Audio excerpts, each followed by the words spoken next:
मित्रों, हम कारक प्रकरण का अध्ययन क्रमानुसार कर रहे हैं। उस क्रम में आज हम कारक प्रकरण के अपादान कारक और पंचमी विभक्ति के कुछ सूत्रों का अध्ययन करेंगे। अपादान कारक क्या होता है और पंचमी विभक्ति कब लगती है, उसके अंतर्गत एक वार्तिक भी है। 2-3 सूत्र जो हैं वो इस पाठ में हम पढ़ेंगे। एक वार्तिक 2-3 सूत्र एक जैसे मिलते जुलते हैं, तो फिर उनको हम इस पाठ में देख लेंगे।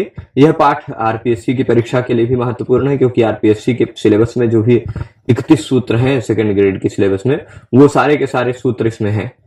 और फिर उसके साथ साथ UGC net, JRF, assistant professor, TGT, PGT सभी परीक्षाओं में ये कुछ सूत्र बहुत महत्वपूर्ण है। तो चलिए शुरू करते हैं। ये आगे कल देखा था हमने, यहां तक ये पाठ देख लिया था। हाँ, ध्रुवम अपाये पादानम, यह सूत्र है। ये तो सीधे, हाँ, ध्रुवम अपाये अपादानम की मस्ती, इसका तात्पर्य क्या होगा आप जानेंगे।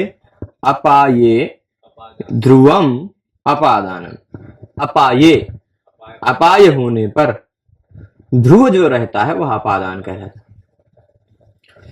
अब ध्रुव का मतलब क्या है और अपाय का तात्पर्य क्या है। ध्रुव का तात्पर्य क्या है और अपाय का तात्पर्य क्या है ना। इसका तात्पर्य बता देता हूं। तो ध्रुव होता है अवधिभूत। ध्रुव क्या होता है, ध्रुवम अवधिभूतम, अवधिभूत जो होता है वह ध्रुव होता है। अब कहेंगे आप, न तो हमें समझ में आ रहा मघवा और बिडौजा वाली बात होगी कि भाई ये बताइए कि वृत्रासुर को किसने मारा था, तो बताया मघवा ने मारा था। अच्छा, ये मघवा कौन है, तो कहेंगे बिडौजा है। फिर बिडौजा कौन है, तो पाकशासन है ना। फिर कौन है, फिर कहेंगे मरुत्वान है। सीधे सीधे नहीं बताएंगे। तो मतलब क्या है, इंद्र साफ साफ शब्द से बता देते तो समझ में आ जाता। तो ये ध्रुवम क्या है, अवधिभूतम क्या है, तनी से बता दीजिए। जो ध्रुवम है वही अवधिभूतम है ना। अपाय होना मतलब विश्लेष होना, अलगाव होना। ये देखिए श्लेष है, विश्लेष हो गया, अलगाव हो गया, है ना। पार्थक्य, पृथकता। अपाय का तात्पर्य क्या हुआ, विश्लेष, पृथकता, ये बताना है। और ऐसी स्थिति में वह यदि विश्लेष सिद्ध हो रहा हो, तस्मिन साध्य, विश्लेष यदि सिद्ध हो रहा हो, तो आप जानते हैं ध्रुव मतलब जो होता है यानी अवधिभूत जो होता है, यानी आप दोनों में से जिसको अलग करना चाहते हैं, जिससे अलग करना चाहते हैं आप, क्योंकि विवक्षा तक कारकानि भवन्ति इति नियम है कि आप विवक्षा के हिसाब से, अपने हिसाब से कारक बना सकते हैं। विवक्षा बोलना क्या चाहते हैं, या ऐसा कह सकते हैं आप बोलना चाह रहे हैं कि घोड़े से व्यक्ति गिरता है, तो अब घोड़े से, अब घोड़ा दौड़ रहा है, घोड़ा दौड़ रहा है, पर आप उस विश्लेष में घोड़े से कोई व्यक्ति गिर रहा है, अश्व से कोई व्यक्ति गिर रहा है, तो वह पतनशील व्यक्ति का विश्लेष हुआ घोड़े से। अब यहां पर आप अवधिभूत जिसको बनाना चाहते हैं, मतलब जिससे अलगाव दिखाना चाह रहे हैं, घोड़े से अलगाव हुआ उस पुरुष का, तो वह फिर होगा धावतः अश्वात् पतति, अश्वात् पतति, वह हो जाएगा अपादान हो जाएगा घोड़ा। जिसको आप अवधिभूत बनाना, मतलब जिससे अलगाव दिखाना चाहते हैं। जैसे वृक्ष से पत्ता गिरता है, बहुत फेमस उदाहरण है। वृक्ष से पत्ता गिरता है, पत्ता अलग हो रहा है वृक्ष से, तो अवधिभूत मतलब क्या कहते हैं, ध्रुव क्या है, वृक्ष, यानी जो ध्रुव है वही अपादान है, वृक्ष हो गया अपादान। इसी की तरह कहेंगे अवधिभूत जो है वही अपादान है ना। ये बात कॉन्सेप्ट है। तो इसमें और बताएंगे, कई उदाहरण हो सकते हैं इसके, कई उदाहरण हो सकते हैं। जैसे आप कहते हैं मैं कुर्सी पे बैठा हूं, है ना, मैं कुर्सी पे बैठा हूं, फिर मैं कुर्सी से अलग हो रहा हूं, ठीक। अहम अहम आसन्दात उत्तिष्ठामि, या फिर आप कोई दूसरी क्रिया जोड़ दीजिए तो ऐसा भी कह सकते हैं कि कुर्सी मुझसे अलग हो गई। मत मत या मत कोई भी कह दे, है ना। तो ऐसे भी कुछ भी आप विश्लेष जिससे दिखाना चाह रहे हैं, जिसको आप अपनी बुद्धि में अवधिभूत बनाना चाह रहे हैं, वह हो जाएगा अपादान, ठीक। तो अपाय क्या होता है, विश्लेष होता है, यानी वियोग, अलगाव होता है। उस अलगाव में आप जिससे वह अलगाव दिखाना चाहते हैं, जिसको अपनी बुद्धि में अवधिभूत बनाना चाहते हैं, वह कारक अपादान कहलाता है। आपको ध्यान देने वाली बात यहां पर है कि कारकों में सबसे पहला सूत्र यही है, कारक संज्ञा करने वाले जितने भी सूत्र हैं, आप जानते हैं कारक संज्ञा करने वाले जितने भी सूत्र हैं, इससे पहले एक 23 नंबर सूत्र में, 23 नंबर जो सूत्र है, उस 23 नंबर सूत्र में क्या कहा था, कारके, क्या कहा गया था, कारके। तो उस कारके का अधिकार चलेगा, है ना। तुरंत बाद का सूत्र है ये, ध्रुवम अपाय पादानम, पहला सूत्र है कारक का। तो अब देखिए ये कहता है ध्रुवम अपाये ध्रुवम अपादानम कारकम, अपाय में जो ध्रुव है वह अपादान कारक कहलाता है, ठीक, वह अपादान कारक कहलाता है। देखिए मैंने बताया था कि कारक प्रकरण में आपको दो प्रकार के सूत्रों का अध्ययन करना, एक विभक्ति करने वाले सूत्र, एक कारक करने वाले सूत्र। तो ये सूत्र कैसा है, यह कारक करने वाला सूत्र है। यह कारक आपको बताएगा कि अपादान कारक क्या है, अपादान कारक क्या है यह बताएगा आपको सूत्र, है ना। तो क्या बता रहा है, अपाये ध्रुवम अपादान, सिंपल है, और किसी दूसरे सूत्र से केवल कारकम की अनुभूति लानी है और कुछ नहीं लाना है। तो अपाये ध्रुवम अपादानम कारकम, चार ही शब्द है। अपाय मतलब विश्लेष होना, उसमें जो ध्रुव है यानी जो निश्चित है, जो जिसको आप अपने बुद्धि में अवधि बनाना चाहते हैं, जहां से अलगाव दिखाना चाहते हैं, वह अपादान है, ठीक। तो अब मान लीजिए कि कोई व्यक्ति, यह लेखनी मेरे हाथ से गिरती, अब मैं अपने हाथ को अवधिभूत बनाने, तो मम हस्तात, है ना, हाथ हो गया अवधिभूत, हाथ की हो गई अपादान संज्ञा, क्योंकि उससे अलगाव हुआ, उससे अलगाव हुआ। तो अलगाव होने पर जिससे अलगाव होता है वह अवधिभूत है, वह ध्रुव है, उसकी अपादान संज्ञा होती है। अपादान संज्ञा होने के बाद क्या होता है वो अगले सूत्र में देखते हैं। क्या होता है भाई, अपादान संज्ञा कर दिया तो क्या मतलब है, तो कहेंगे पाणिनि जी क्या कहेंगे, अपादाने पंचमी, अपादान संज्ञा जिसकी होती है उसका प्रतिपादन करने वाले शब्द के बाद पंचमी विभक्ति लगती है। कुछ लोग कहेंगे कि अपादान में पंचमी विभक्ति लगती है ना, क्या कहेंगे, अपादान में पंचमी विभक्ति लगती, सीधे सीधे सरल तो यही है, समझने के लिए यही है, पर अगर कोई पूछने वाला कंफ्यूजियाने के लिए आपको कह दिया ना, कहेंगे कर्म में द्वितीय विभक्ति लगती है, कारण में तृतीय विभक्ति लगती है ना। तो चलो मान लीजिए मैं लेखनी से लिखता हूं, तो लेखनी हो गई करण साधन, अब लेखनी में लाइए भाई तृतीय विभक्ति लगाइए, कहां से लगाएंगे आप, क्योंकि लेखन क्रिया का साधकतम यह लेखनी है, यह करण है। तो अब इसमें तृतीय विभक्ति कैसे लगाएंगे, टा प्रत्यय, टाभ्याम भिष, तो करण संज्ञक ये लेखनी है, इसका प्रतिपादन करने वाला जो शब्द लेखनी, ठीक, उस लेखनी शब्द के बाद तृतीया लगानी, ठीक, लेखनी टा, लेखनी आ, इको यंच कर दीजिए लेखन्या, ठीक है। तो इस तरह टाभ्याम भिष का टा प्रत्यय लगेगा तो लेखन्या बनेगा। तो अब देख लीजिए कारक और विभक्ति में यही अंतर मैं हमेशा क्लियर करता हुआ चलूंगा। जो लोग कहते हैं अपादान में पंचमी होगी, तो मान लीजिए मेरे हाथ से लेखनी गिरी, हाथ हो गया अपादान, अब हथों में लाइए पंचमी विभक्ति लगाइए। अपादान तो क्या है, जो विश्लेष होने में, अलगाव होने में जो स्थिर है, अवधिभूत हो, जो मतलब जिससे अलगाव हम दिखाना चाह रहे हैं वो है अपादान। तो इसका आधार ये हाथ अपादान है ना, ये थोड़े ना अपादान है। ये मान लीजिए हस्त, ये तो शब्द है, ये अपादान थोड़े ना है। अपादान तो उससे थोड़े ना लेखनी अलग हुई, लेखनी तो अलग इससे हुई है ना। तो अर्थ, यह जो अर्थ, इस हस्त शब्द का जो अर्थ है वह अपादान है, और यह जो अपादान है उसका प्रतिपादन करने वाला यह जो शब्द है, इससे पंचमी विभक्ति लगेगी, ठीक है। तो अब देखिए क्या है, ग्रामात आयाति, गांव से आता है, यहां पर क्या कह रहे, अपादाने पंचमी में कुछ लोग कह देंगे आपको कि अपादान में पंचमी लगती है, पर मैं वो चीज नहीं बताता हूं कि जिससे आपको कुछ अधूरा ज्ञान रहे।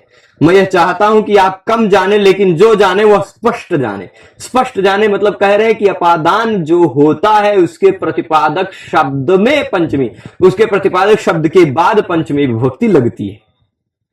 हस्त शब्द के बाद पंचमी विभक्ति लगेगी हस्तात, ग्राम शब्द के बाद पंचमी विभक्ति लगेगी ग्रामात, है ना। तो अब देख लीजिए, ग्रामात आयाति, ग्रामात आयाति, ग्रामात ग्रामाद दोनों रूप बनता है, झलाम जशोनते और फिर वावसाने कहेगा कि द को त कर दीजिए, झलाम जसवंते कहेगा त को द कर दीजिए। दोनों वैकल्पिक, वावसाने वैकल्पिक नियम होने के कारण दोनों रूप सही रहेगा। ठीक है, तो ग्रामात आयाति या ग्रामाद आयाति दोनों बात एक ही है।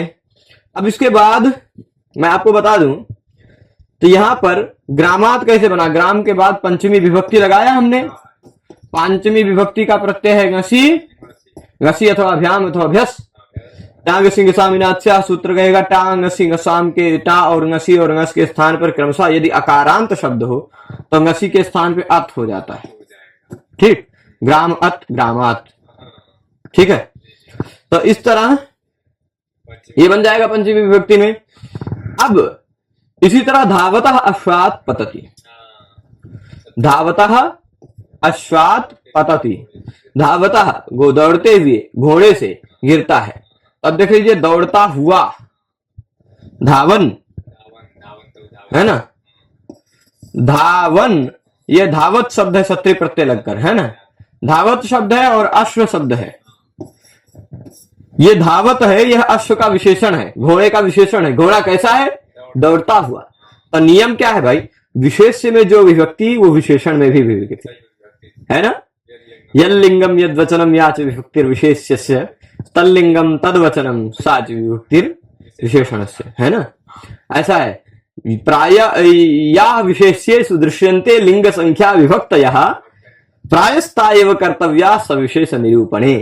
यह विशेष्य में जो लिंग संख्या विभक्तियां दिखाई पड़ रही हैं, जो वचन लिंग जो विभक्ति दिखाई पड़ रही है, विशेषण में भी उसका ही ग्रहण करना है। ठीक, अब भाई मान लीजिए कोई घोड़े से गिरता है, अश्व हो गया अपाय, मतलब अश्व से गिरता है यानी अपाय हुआ, अलगाव हुआ, विश्लेष हुआ, जुड़ाव समाप्त हुआ, है ना। तो अश्व हो गया अवधिभूत, क्योंकि घोड़े से गिर रहा है, ऐसा हम साबित करना चाह रहे हैं। तो ध्रुवम अपाय अपादानम ने कहा कि भाई अश्व हो गया अपादान, अपाय का अपादान संज्ञा कर दिया, अपादान संज्ञा हुई। तो जो अपादान प्रतिपादक घोड़ा है, उस घोड़े का प्रतिपादन करने वाला जो शब्द है, उस अश्व शब्द से पंचमी विभक्ति लगा के अश्वात बन गया। तो भाई अब इसका विशेषण ये भी है, तो इससे भी पंचमी विभक्ति लग जाएगी। इसमें भी घसी प्रत्यय लगेगा, घसी में से बचेगा अस, इसमें भी घसी लगा, पर टांग सिंह स्वामीनाथ से अत हो गया, क्योंकि ह्रस्व अकारांत शब्द है, यह ह्रस्व अकारांत नहीं है। ह्रस्व अकारांत शब्द के बाद आत हो जाता, राम रामात, ग्राम ग्रामात, सर्व सर्वात, सर्वस्मात बन जाता है। तो सर्वनाम होने के कारण अलग है, सर्वनाम वाली बात अलग है ना। अरुण अरुणात, पुस्तक पुस्तकात, सारे जगह ह्रस्व अकारांत शब्द है तो वहां आत आ जाएगा। पर और कोई जगह ऐसा शब्द है तो वहां अस जुड़ता है, अस। तो ngसी का अस जुड़ेगा, धावत अस, धावतस, स को विसर्ग कर दीजिए, धावतः, धावतः अश्वात, है ना। चलिए, धावतः अश्वात, स को रू किया था हमने, धावतरु, धावतर, है ना, धावतर अश्वात। रा को फिर अब यहां पर अगर आप संधि के नियम अगर पढ़े हैं पहले कभी, तो आपको ध्यान होगा। तो ये इधर भी ह्रस्व है, इधर भी ह्रस्व है, यहां भी ह्रस्व है, यहां भी ह्रस्व। दो ह्रस्व के बीच में अगर रू आता हो या विसर्ग आता हो, सामान्यतः विसर्ग ध्यान रखिए, तो उसके जगह पे ऊ हो जाता है ना। और फिर अतोर प्लुताद प्लुते से ऊ हो गया, धावत ऊ। आद गुणा से गुण हो गया, आद गुणा से गुण हो गया, धावतो, धावतो अश्वात। ये एगंत हो गया, ये ह्रस्व हो गया। एंगा पदांत दत्ती ने कहा कि पूर्व रूप कर दो, धैवतः अश्वात को धावतो अश्वात हो गया। ठीक, तो कई सूत्र, यहाँ पूर्व रूप संधि भी है, गुण संधि भी है, और फिर विसर्ग संधि भी है, कई कह सकते हैं, कुछ भी जो आपको कहना वो कह सकते हैं, कोई दिक्कत नहीं है। ठीक, सामान्यतः हम बताए धावतो अश्वात में, धावतः में भी पंचमी है, अश्वात में भी पंचमी है। ठीक है, धावतः अश्वात पतति। ये कारक क्या है, हो सकता है इसमें से कुछ चीजें आपको जो ऊपर से जा रही हैं वो उतना समझ लीजिए, खाली हम आप अगर कुछ लोग आप में से संधि पहले पढ़ रखे हों तो उनको स्मरण कराने के लिए बोला है हमने, वो समझाने के लिए नहीं बोला। नहीं तो समझाने के लिए हमारे पास बहुत पर्याप्त समय है, हम समझा भी सकते हैं। और यदि आपको विशेष संधि में समझना, अभी भी आप सब में से कुछ लोग ऐसे हैं जिनको लगा कि मेरे लिए संधि बहुत कठिन है, तो आप संस्कृत गंगा के हर एक प्लेटफॉर्म पर उपलब्ध है लघु सिद्धांत कौमुदी, मेरे द्वारा पढ़ाई हुई प्रत्येक शब्दों की सिद्धि करते हुए लघु सिद्धांत कौमुदी के अनुसार संधि के प्रत्येक सूत्र के प्रायः प्रत्येक उदाहरणों को सिद्ध करते हुए क्रमशः यहां पर यह नियम लगा, और यही नियम क्यों लगा ये बताते हुए, नियम क्या कहता है, यह नियम यहां क्यों लग रहा है, क्या जो नियम कहता वो इस उदाहरण में दिखाई पड़ रहा है, ये सब कुछ बताते हुए हमने सिखाया। तो पूरा आप सिद्धांत कौमुदी के अनुसार, लघु सिद्धांत कौमुदी के अनुसार संधि प्रकरण को देख सकते हैं, सब जगह उपलब्ध है। आप लघु सिद्धांत कौमुदी संस्कृत गंगा ऐप पर भी फ्री में उपलब्ध है वो। और फिर उसके बाद संस्कृत गंगा सरल संस्कृत व्याकरण चैनल पर भी उपलब्ध है, और यहाँ क्या कहते हैं संस्कृत गंगा चैनल पर भी उपलब्ध है, तो वहां से देख सकते हैं। वो भी मेरा बताने का प्रसंग नहीं, वो केवल कुछ लोगों को धावतो श्वात में क्या दिखा है, तो वही मैं बताने के लिए, धावता और अश्वात दो अलग शब्द है, संधि हो गई है ना। जैसे रामः अयम रामोयम, बालकः अयम बालकोयम, है ना, बालकः अस्ति बालकोस्ति, वैसे राम धावतः अश्वात धावतो अश्वात। ठीक है, तो अब देखिए अब प्रश्न क्या उठा रहे हैं, ये प्रश्न उठा रहे हैं कि भाई इससे पहले ध्रुवम अपाये पादानम कारकम सूत्र में आपने कहा था कि अपाये ध्रुवम अपादानम कारकम, अपाय में जो ध्रुव है वह अपादान कारक होता है ना। तो कारक क्यों कह रहे हो, कारक न कहते तो क्या दिक्कत आती, कारक न कहने पर क्या दिक्कत आ सकती थी ये तो बता दीजिए। तो कहेंगे कि भाई वृक्ष से पर्णम पतति, क्रिया से जो संबद्ध होता वही कारक होता, ये बात ध्यान रखिएगा। क्रिया से जो संबद्ध है वही कारक है, क्रिया से जो असंबद्ध है वह कारक हो ही नहीं सकता, है ना। तो अब देख लीजिए, वृक्षस्य पर्णम पतति, वृक्ष का पत्ता गिरता है, वृक्ष का पत्ता गिरता है। हम यहां भले ही वाक्य सही है यह वाक्य, पर हम यहां पर विश्लेष भले भी है, पर हम अवधिभूत नहीं बताना चाह रहे, हम यहां पर संबंध मात्र बताना चाह रहे। वृक्ष का पत्ता गिर रहा है। अब अगर वृक्ष का गिरता है हम इतना कहेंगे तो नहीं समझ में आएगा, वृक्ष का गिरता है, आपको थोड़ी आकांक्षा बनी रह जाएगी। पर ये क्या कह रहे, प्रतीति पर्यवसान विरह रहेगा। प्रतीति पर्यवसान विरह आकांक्षा की परिभाषा बताई, मतलब क्या है कि प्रतीति समाप्त नहीं हो पाएगी, आपको पूर्ण ज्ञान नहीं हो पाएगा, यह तात्पर्य। आकांक्षा कुछ ना कुछ बनी रह जाएगी कि भाई वृक्ष से पतति, वृक्ष का गिरता है, वृक्ष का गिरता क्या गिरता है, पत्ता गिरता है कि डाली गिरता है कि लकड़ी गिरती है कि फिर क्या कहते हैं फूल गिरता है कि पत्थर गिरता है ना, ऐसी आकांक्षाएं बनी रहेंगी। तो वृक्ष का गिरता है, यहां हम वृक्ष और पत्ते के बीच में संबंध बताना चाह रहे हैं। हाँ, हमारी विवक्षा संबंध मात्र की, तो हम संबंध मात्र की विवक्षा में षष्ठी होगी, षष्ठी सूत्र से। यहाँ कोई कारक नहीं है, वृक्ष कोई कारक नहीं है, क्योंकि वृक्षस्य पतति के साथ, पतति क्रिया के साथ वृक्षस्य का कोई संबंध नहीं है ना।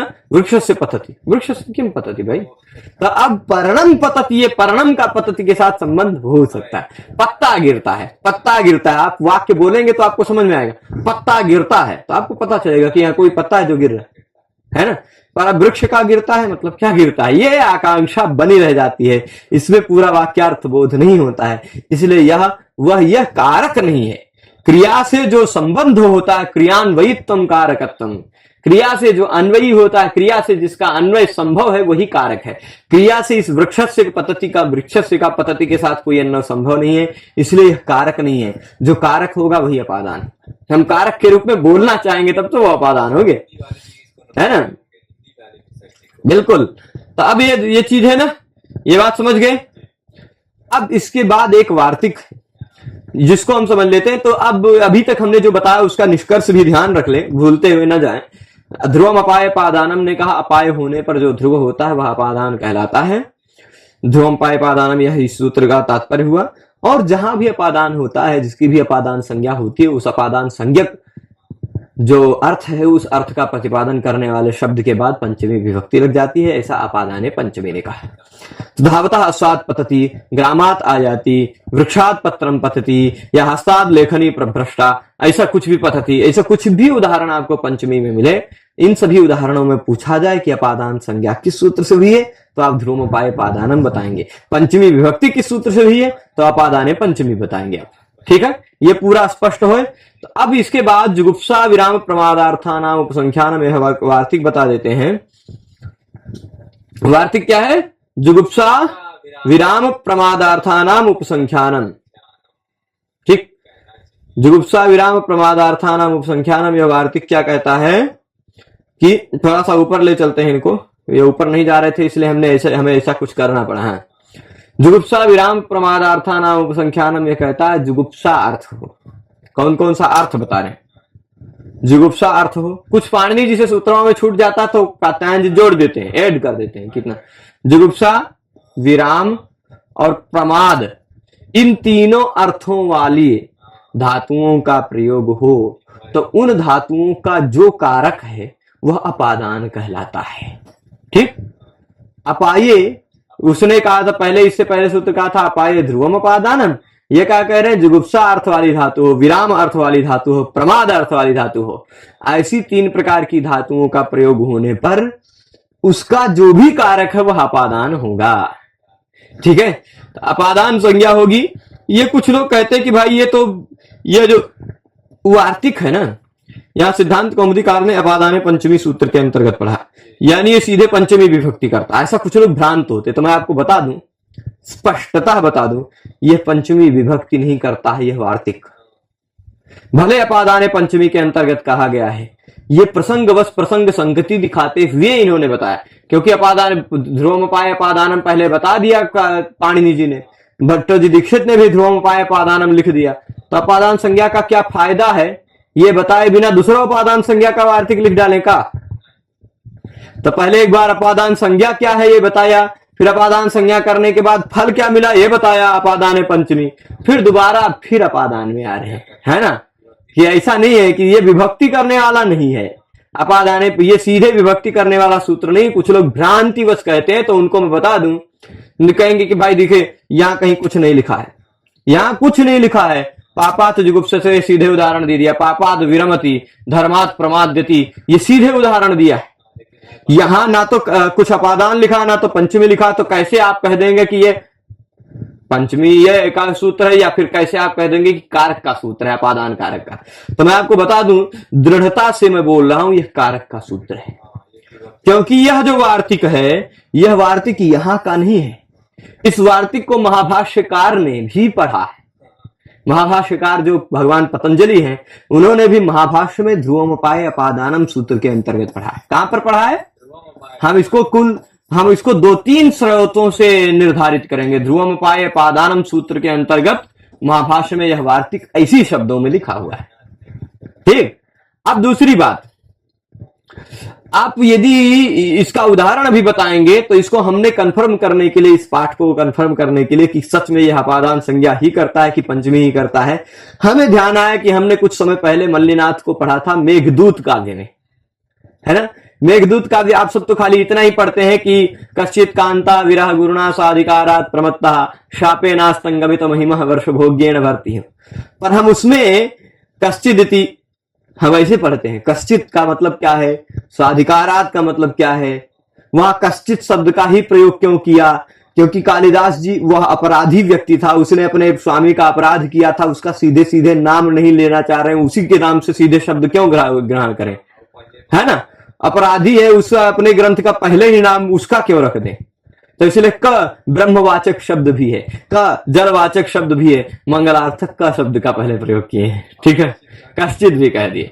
तो ये ऐसा है, ये सारी बातें जो है वो गंभीर बातें। फिर उसके बाद साधिकारात प्रमत्तः, यहाँ पंचमी विभक्ति दिखाई पड़ रही है, वो क्या है?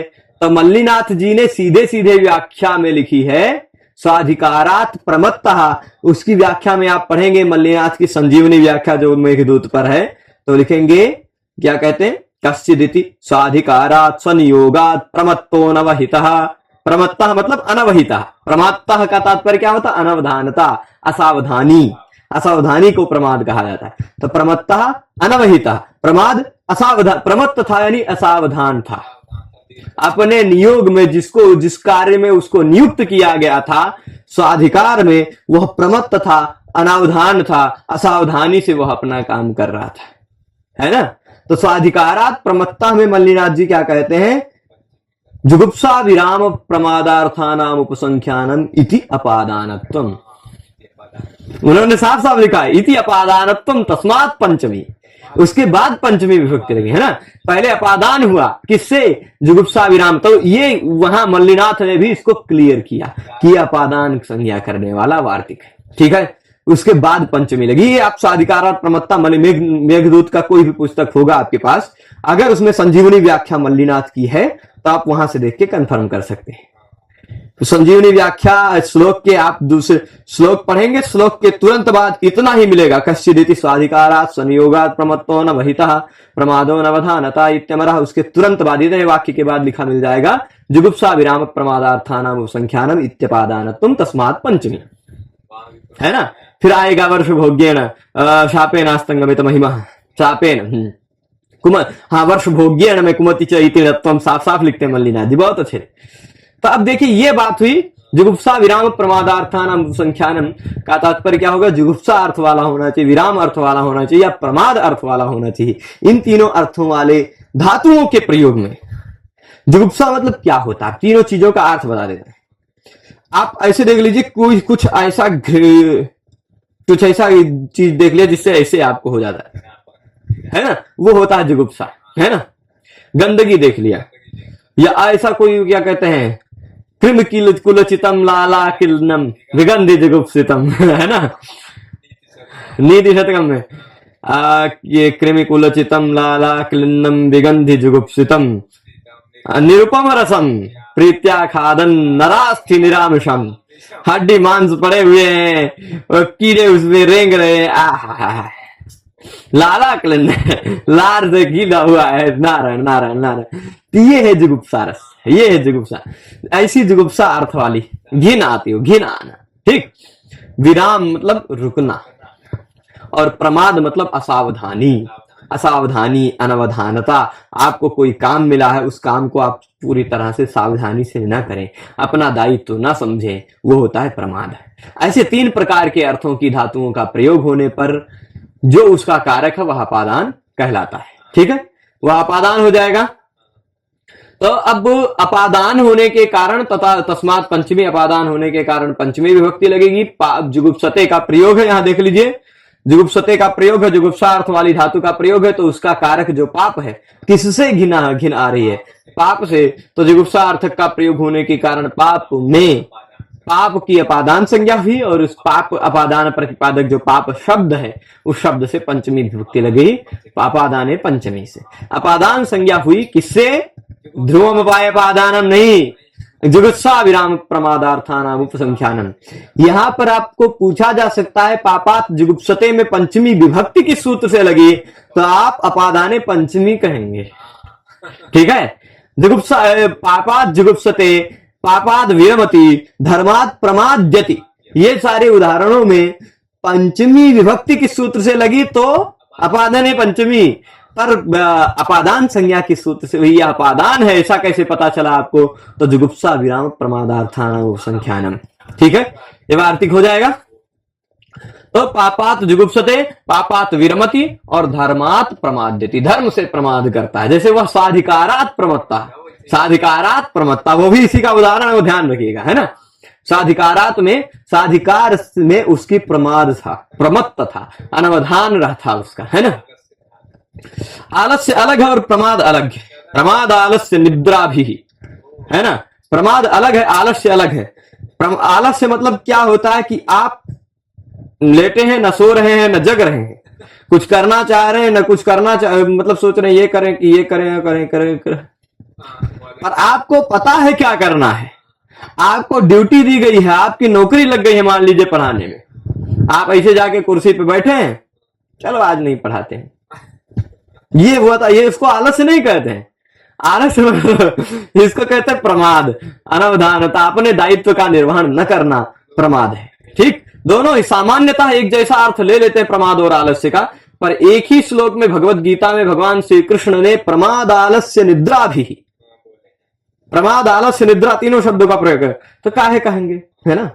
प्रमाद अलग है, प्रमाद अलग है, आलस्य अलग है, निद्रा अलग है, ठीक है। तो ये हो गया। आगे देखते हैं भीत्रार्थानाम भय हेतु। भीत्रार्थानाम भय हेतु, यह एक सूत्र देख लेते, फिर इसके बाद इस व्याख्यान को समाप्त करेंगे। भीत्रार्थानाम भय हेतु, भी मतलब होता है डर, है ना। भी का तात्पर्य क्या होता है? भी मतलब डर, त्रा मतलब रक्षा। भी अर्थ वाली और त्रा अर्थ वाली धातु का प्रयोग होने पर भय हेतु, ठीक, भय हेतु अपादान। भय अर्थ वाली कोई धातु हो अथवा त्राण यानी रक्षा अर्थ वाली कोई धातु, कौन सी धातु? भय अर्थ वाली कोई धातु हो या रक्षा अर्थ वाली कोई धातु हो, तो भय हेतु, डर का जो हेतु है, डर का जो कारण है, वह क्या होता है? पाणिनि जी कुछ कुछ चीज छोड़ देते हैं, पिछले सूत्र से ले लो। तो आप जानते ही हैं, इससे पहले 23 नंबर वाले सूत्र में क्या था? कारकम था, है ना। और 24 नंबर ध्रुवमपाय अपादानम था, उसमें अपादानम भी था, है ना।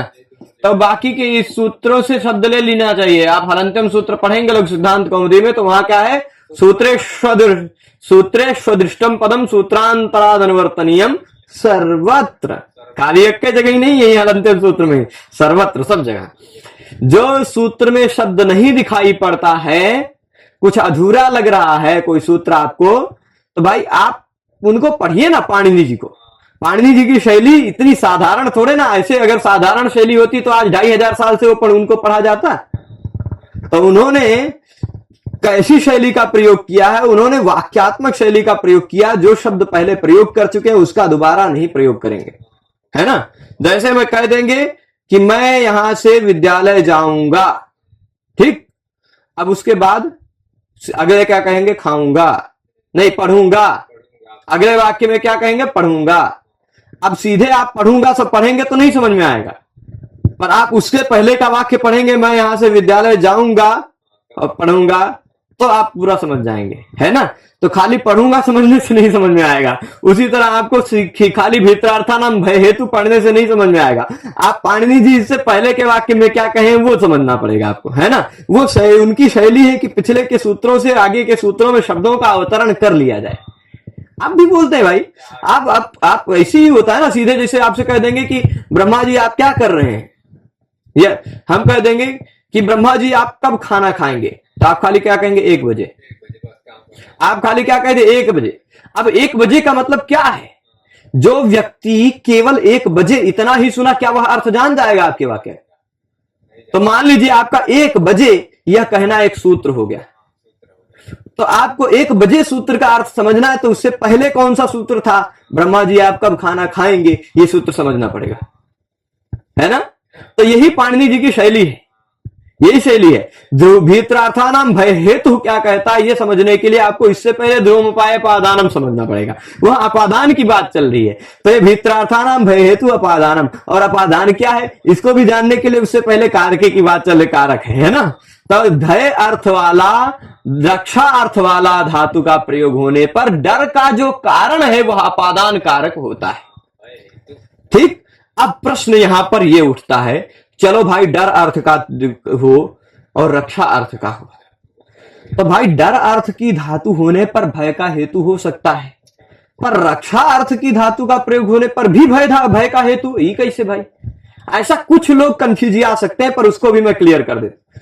भाई डर अर्थ वाली धातु है, भय अर्थ वाली धातु है, तो भय का हेतु कोई हो सकता है, पर रक्षा अर्थ वाली धातु में रक्षा का हेतु पाणिनि जी को अलग से कहना चाहिए था, ऐसा कुछ लोग सोच सकते हैं, पर पाणिनि जी ऐसे थोड़े ना है। दोनों परिस्थितियों में भय का हेतु कोई ना कोई होगा। अगर मान लीजिए आपकी कोई रक्षा कर रहा है, आपकी कोई रक्षा कर रहा है, तब भी तो आप किसी से डरे ही हो तो हैं, आपका कोई भय का हेतु तो है। जैसे मान लीजिए आप जंगल में शेर के सामने आ गए और फिर अचानक कोई एक बंद गाड़ी आई और आपको बचा के लेके चली गई, रक्षा हुई आपकी, लेकिन फिर भी रक्षा में भी रक्षा का हेतु अब उस गाड़ी को अपादान मत कहिएगा। भय का हेतु जो था शेर, जिससे आप डर रहे थे, भले आपकी रक्षा हुई, वह अपादान है। भय हेतु अपादानम बहुत, डर का हेतु जो है वही अपादान होगा, चाहे त्राण अर्थ वाली रक्षा अर्थ वाली धातु हो, चाहे भी अर्थ यानी भय अर्थ वाली धातु हो। भय अर्थ की धातु के प्रयोग में भी भय का हेतु कोई होगा ही, है, किससे डर रहा है ना। और रक्षा अर्थ वाली धातु का प्रयोग होगा तो भी भय का हेतु कोई ना कोई होगा ही। तो जो भय का हेतु है, जिसके कारण डर लग रहा है, जिससे डर लग रहा है, वह अपादान है। भय हेतु किम अपादानम कारकम।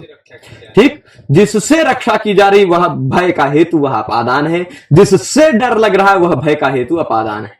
दोनों परिस्थितियों में रक्षा अर्थ वाली धातु के प्रयोग में भी भय का हेतु होता है, रभी धातु का प्रयोग में, भयार्थक धातु के प्रयोग में भी भय का हेतु होता है। ठीक है, तो भयार्थानां त्राणार्थानां च प्रयोगे हेतु अपादानम स्यात्। भयार्थक धातु के और त्राणार्थक धातुओं के प्रयोग में जो हेतु है वह अपादान कहलाता है। क्या कैसा है? हेतु, भय हेतु होना चाहिए। यहां भय छूट गया मुझे लग रहा है ऐसा, तो भय हेतु अपादानम स्यात्, है ना, चलेगा। तो भय का हेतु जो है वह अपादान कहलाता है। भयार्थक धातु हो और त्राण अर्थ का धातु हो तो उसमें भय का हेतु अपादान कहलाता है। जैसे भयार्थक धातु है विभेति, भयार्थक का प्रयोग है कि नहीं? भयार्थक है ना, विभेति, विभीतः, विभ्यति, विभेति, विभीतः, विभितः, विभ्यति, दोनों रूप बनता है। विभ्यति, विभेषि, विभीतः, विभिथा, विधा। हाँ ठीक। तो अब देखिए ये विभेति, यह भयार्थक धातु का है ना, डरता है। भी धातु जो इत्यादि गण का है, तो डरता है। किससे डरता है? भय का हेतु कौन है? चोर। चोर से काहे डरता है? अब आजकल लोग साहसी हो गए हैं कि आओ पटक के मारेंगे, लाठी तोड़ देंगे, है ना। पर पहले के समय में जब आपके पास लाठी वाठी नहीं होता था और आजकल के जैसे मजबूत घर नहीं होते थे, खपड़ेल होते थे, सीढ़ी रख के खपड़ेल पे चढ़ा कूद के आ गया घर में।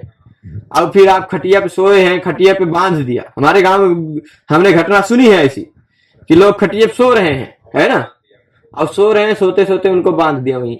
अब क्या करेंगे, कैसे उठेंगे? और उनके सामने, सब लोगों के सामने सारा सामान चुरा ले गए। वो सब खटिया में बंधे सोए रह गए घर भर के लोग। तो ऐसा होता है। तो चोरों से पहले के समय में कि चोर ऐसे होते हैं ना, चोर और साइबर क्राइम वाले लोग आजकल के समय में ऐसे हैं जो फ्री में खाना चाहते हैं, बिना कुछ दूसरों की मेहनत का धन स्वयं परिश्रम बिना गृहित करके खा लेना चाहते हैं, है ना। तो ऐसे विचित्र प्रकार के प्राणी हैं, है ना। तो अब वह है, हाँ, उस चोर से भला किसको डर नहीं लगेगी? एक प्रकार से ऐसे भी डर लगती है, और दूसरी चीज ऐसा भी डर लगता है कि भाई जितना हम मेहनत करके इकट्ठा किए सब चला जाएगा तो डर लगता है ना। और दूसरा चीज, मान लीजिए वो चला जाए, कोई बात नहीं, आया खटिया में बांध दिया, चुरा के लेके चला गया, लेकिन कहीं चक्कू घुपेड़ के चला गया तो ये भी भय का हेतु है।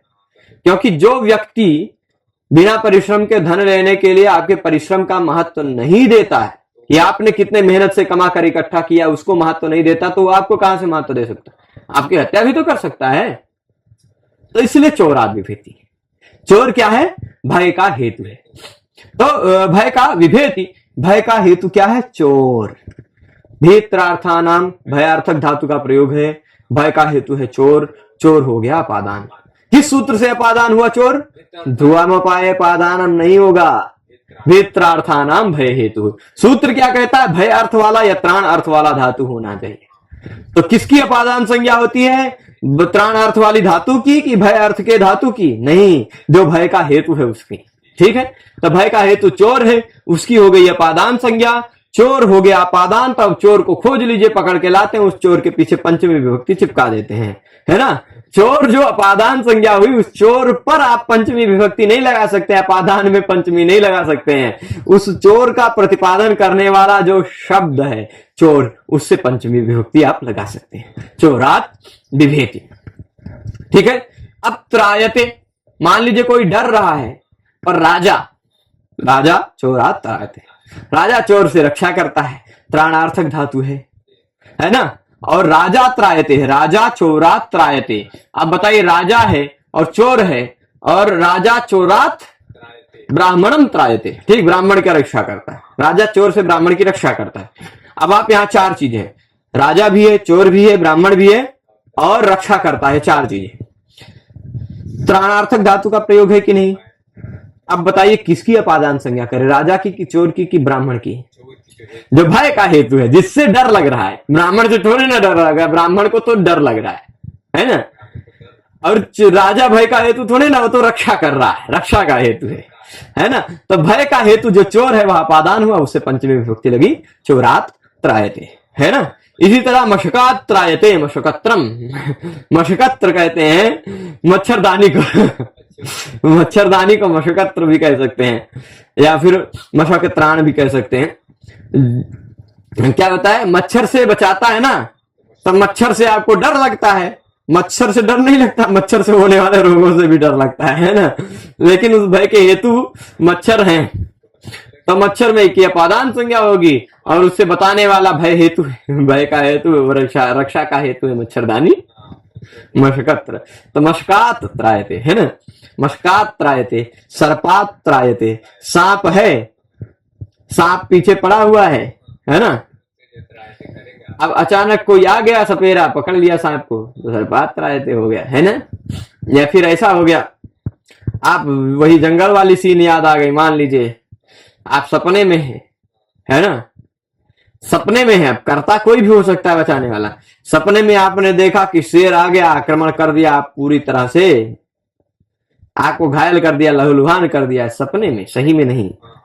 और तभी कि कोई आया आपको जगा दिया और आपका उत्थान हो गया, तो आपका उत्थान ही आपकी रक्षा कर ले रहा है। सिंहात सपनस्थ सिंहात कोई बात नहीं, मतलब ऐसा कोई भी भय का हेतु हो, कोई भी भय का हेतु अपादान हो जाता। भयार्थक धातु का प्रयोग होना चाहिए, त्राणार्थक धातु का प्रयोग होना चाहिए। ठीक है, तो आज के इस पाठ में हम इतना ही रखते हैं। इस पाठ को आपने समझा होगा, आशा करता हूं। इसमें हमने 3 सूत्र, एक वार्तिक देखा, ध्रुवम अपाय पादानम देखा। वो ध्रुवम अपाय पादानम कहता है, अपाय होना चाहिए, मतलब विश्लेष यानी अलगाव होना चाहिए। तो उसमें ध्रुवम यानी जिसको आप अवधिभूत बनाना चाहते हैं, जिससे अलगाव दिखाना चाहते हैं, वो अपादान होता है। अपादान पंचमी ने कहा कि भाई अपादान जो है उसके बाद पंचमी विभक्ति लगती है, अपादान प्रतिपादक शब्द के बाद। और फिर उसके बाद हमने देखा था जुगुप्सा विराम प्रमादार्थानाम उपसंख्यान, वो कहता है जुगुप्सा अर्थ वाली यानी घिन अर्थ वाले, घिन आने वाले अर्थ की कोई धातु हो, विराम अर्थ यानी रुकना अर्थ वाली कोई धातु हो, या फिर प्रमाद अर्थ यानी असावधानी अर्थ वाली कोई धातु हो, अनवधानता अर्थ वाली कोई धातु हो, तो ऐसी धातुओं के प्रयोग में जो कारक होता वह अपादान कहलाता है। धर्मात् प्रमाद्यति, पापाद विरमति, पापाद जुगुप्सते इत्यादि उसका उदाहरण देखा था। अपादान होने के कारण अपादान पंचमी से पंचमी उसमें लगी थी। फिर उसके बाद अपादान का ही एक और सूत्र देखा, भित्रार्थानाम भय हेतु। भयार्थक धातु का प्रयोग हो या त्राणार्थक धातु का प्रयोग हो, तो जो भय का हेतु, जिसके कारण डर लग रहा है, जिससे डर लग रहा है, वह अपादान होता है। अपादान होने के कारण उसमें पंचमी विभक्ति लग जाती है। ठीक है, तो आज के इस पाठ में इतना ही रखते हैं। आप सभी लोग पूरे पाठ में जुड़े रहे, उसके लिए आप सभी को बहुत बहुत धन्यवाद। हम फिर मिलेंगे अग्रिम पाठ में आगामी कुछ सूत्रों के साथ। तब तक के लिए धन्यवाद। नमः संस्कृताय।